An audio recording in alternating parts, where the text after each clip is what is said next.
গ্রামের এক তরুণের নাম ছিল রাহাত। পড়াশোনার ফাঁকে সে বাবার সাথে জমিতে কাজ করত। গ্রামে সবাই বলতো, কৃষি করে আজকাল নাকি বেঁচে থাকা কঠিন।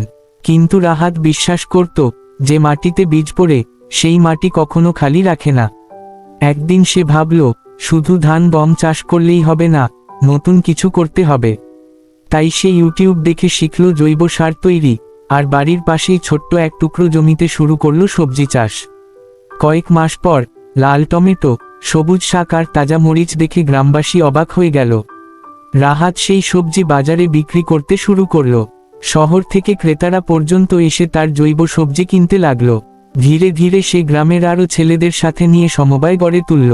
আজ রাহাতের গ্রাম শুধু ধানের জন্য বিখ্যাত নয়, বরং সবুজ কৃষির জন্যও পরিচিত।